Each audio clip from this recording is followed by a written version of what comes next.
Salut tout le monde, c'est Darkwiza et aujourd'hui on se retrouve pour la première partie des tutoriaux que je vais faire. Donc là c'est l'épisode 1, je vais vous apprendre mettre quel talent pour prêtre. Ça dépend aussi quel aspect et si vous faites du PVP. Donc je vais vous mettre les talents qu'il faut utiliser. Alors moi perso j'ai pris tout ça comme talent. Alors je vais vous expliquer aussi les nouveaux talents qui ont été rajoutés pour Draenor et à Pandaria, etc. Et aussi à quoi ça sert.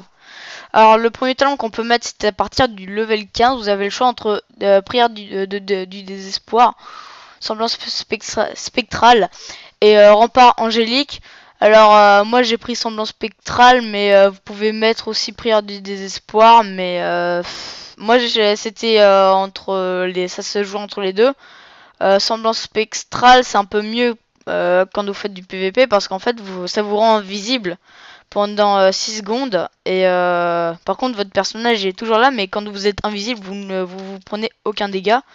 Je l'utilise assez rarement, on va dire, enfin pas assez rarement mais on va dire peu rarement, on va dire, en arène. Donc vous verrez les deux vidéos d'arène que j'ai sorties, les deux premières vidéos où on voit faire de l'arène.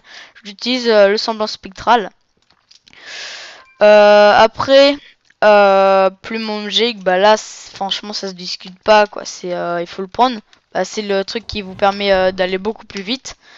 Ça a une durée de 6 secondes, donc hop. Par contre vous pouvez rajouter de la durée. Moi quand ça arrive à 2 souvent hop je le refais parce que le maximum c'est 7 secondes.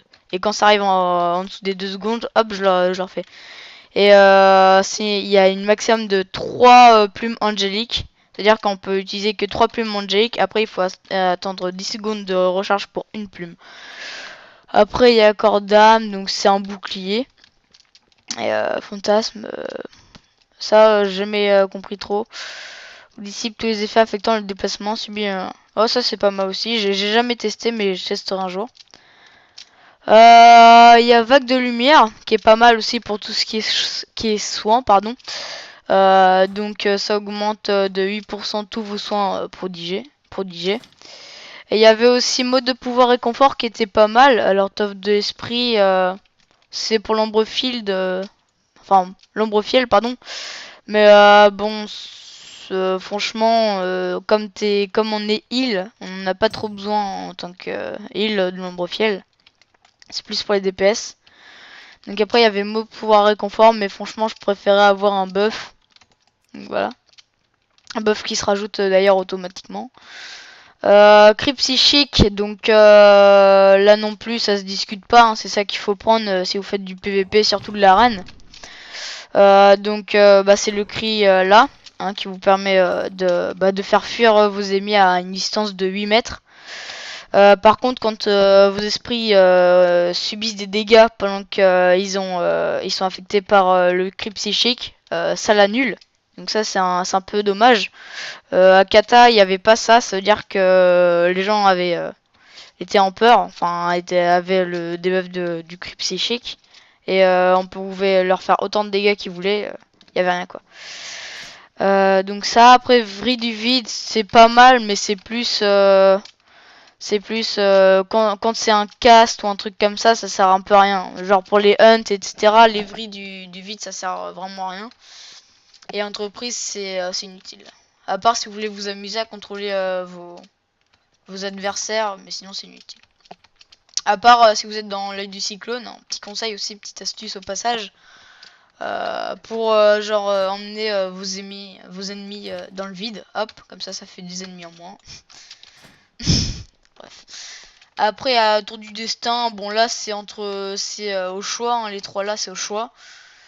Avant j'avais pris ceux-là, mais j'ai changé, j'ai pris tour du destin parce que bah c'est vrai que c'est beaucoup mieux. Ça vous fait un buff de heal qui quand vous descendez en dessous des 20 points de vie en fait. Je sais plus ce qui était marqué. 35 points de vie, bref. À mon avis, ça doit être une mise à jour. Avant, c'était marqué 20 points de vie. Mais... Donc, 35 points de vie, en fait, ça améliore vos soins. Donc, c'est pas mal ça pour la reine. Après, il y a étoile divine. Alors, étoile divine, c'est un peu un sort de zone, mais instant. C'est-à-dire que vous lancez voilà, une étoile sur une longueur indéfinie qui permet de heal tous vos coops, tous vos coops qui sont devant vous, donc tous les joueurs alliés qui sont devant vous, qui sont dans votre groupe bien sûr, ou même sans votre groupe, hein, mais aussi ça marche aussi. Donc ça c'est pas mal, c'est surtout que ça heal assez bien. Donc voilà, vous voyez ça heal assez bien. Donc ça heal beaucoup en instant et qu'il n'y a pas besoin de temps d'incantation aussi pour l'incanter, genre quand vous utilisez genre à l'eau ou escalade, il y a un temps d'incantation et puis ça heal beaucoup moins. Ça par contre ça prend un tout petit peu plus de mana, mais sinon regardez hop, en haut là la mana elle revient direct quoi. Après il y a glace salvatrice, alors ça c'est le mieux, c'est ce que on se sert le plus en PVP, c'est ce que je me sers surtout le plus en arène. C'est le truc qui vous rend énormément de mana. Hop, donc voilà, vous voyez 60k de mana, et par contre on a juste le problème c'est qu'on a un debuff. Bon, en même temps 64 de mana, je peux comprendre qu'il y a un debuff. C'est le debuff en fait, c'est plus on l'utilise, parce qu'on peut l'utiliser tout le temps, voilà comme ça. Il heal de moins en moins en fait. Donc là il y a un petit compteur et en fait voilà, ça heal de moins en moins, et quand ça retourne à 0, donc il y a 7 secondes, 6 ou 7 secondes pour l'attendre, d'attente du debuff. Il y a 7 secondes pour attendre le debuff, et après hop ça revient et vous pouvez refaire du 60k etc. Donc là normalement c'est maximum jusqu'à 5 ou 6, je crois que c'est 6. Ah vous voyez ça heal de moins en moins, et après voilà on heal que du 15 000, 6 000, ah non même pas 6 000, voilà, hop. Donc voilà, après on attend que les comptes se fassent et c'est bon. Donc après en tant que glyphe, je le fais aussi dans cette vidéo, ça ira plus vite. Alors bouclier du réflecteur, il y en a plusieurs, il y a mot de pouvoir, mais bouclier du réflecteur, ce qui est bien c'est que ça absorbe les dégâts en même temps.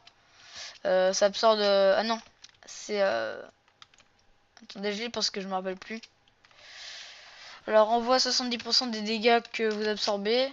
Ah voilà, donc en fait, du coup vous l'avez lu en même temps que moi, ça renvoie juste 70% des dégâts causés sur vous. Il y a glyphe de pétinence. Le glyphe de pétinence, en fait, ça permet de pas avoir d'incantation. Enfin, ça incante, je veux dire. Enfin, de temps de canalisation, je veux dire. Mais il n'y a pas besoin de se stopper pour faire la canalisation, en fait. Vous pouvez marcher en healant, c'est ça qui est bien et c'est super utile. Voilà. Et pour terminer, le glyphe de prière de guérison. Bon, je l'ai mis là comme ça, mais prière de guérison, je m'en sers plus pour le PVE que pour le PVP. Donc voilà. Donc ce tuto prend fin. Donc j'espère qu'il vous aura été utile. Le prochain tuto, on va apprendre à gérer la classe aussi.